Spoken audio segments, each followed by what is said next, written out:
வணக்கம் அன்புறவுகளே, நான் உங்கள் மன்னை கலையுருவி. 2026 சட்டமன்ற தேர்தல் சுவாரஸ்யம் ஒரு 8 பாயிண்ட் பார்த்தோம்.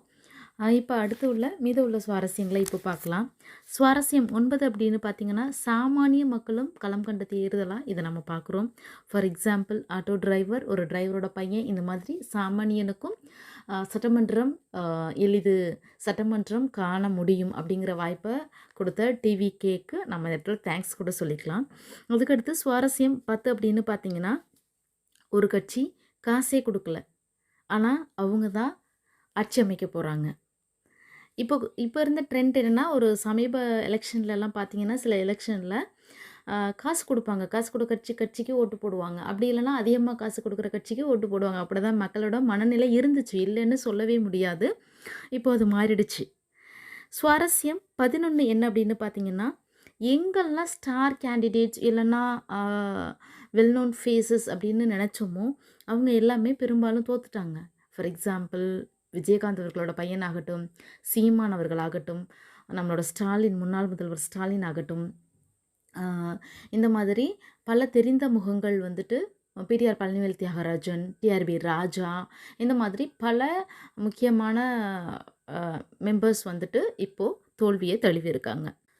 சுவாரஸ்யம் 12 என்ன அப்படின்னா, அரசியல் அனுபவம் இல்லாத ஒரு தலைவரோட கட்சியில் உள்ள பெரும்பாலான அமைச்சர்களும் அமைச்சராக போகிறவங்களும் எம்எல்ஏக்களும் அரசியல் அனுபவமே இல்லாதவங்க.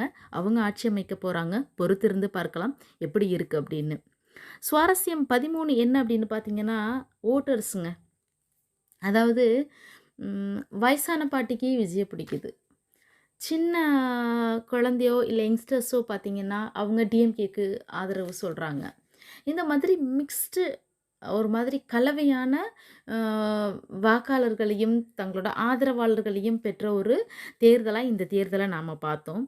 சுவாரஸ்யம் 14 என்ன அப்படின்னு பார்த்திங்கன்னா, ஸ்டாலின் அவர்கள் கொளத்தூர் தொகுதியில் தோல்வியை தள்ளிவிட்டார். இருந்தாலும் மறுநாளே, எந்த ஒரு வேட்பாளரும் செய்யாத ஒரு விஷயத்த மறுநாளே போய் எனக்கு வாக்களித்தவங்களுக்கு நான் நன்றி சொல்கிறேன் அப்படின்னு சொல்லும்போது பெரும்பாலான மக்கள் கண்ணீர் சிந்தினதை நம்மளால் பார்க்க முடிஞ்சது. ஒரு நெகிழ்ச்சியான சம்பவமும் கூட. அடுத்தது சுவாரஸ்யம் 15 அப்படின்னு பார்த்திங்கன்னா, இதில் ஆட்சி அமைக்க அவங்களுக்கான ஆதரவு கூட்டணி தேவை அப்படின்னு பேச்சுவார்த்தை நடந்துகிட்டு இருக்கும்போது, கிட்டத்தட்ட 20 வருட நட்பு, தொடர்ந்து 11 ஆண்டு கால கூட்டணி அப்படிங்கிற காங்கிரஸ் டிஎம்கே கிட்டேருந்து ஈஸியாக விலகி டிவிகே கிட்ட போயிருக்காங்க. அரசியலில் இதெல்லாம் சாதாரணமப்பா.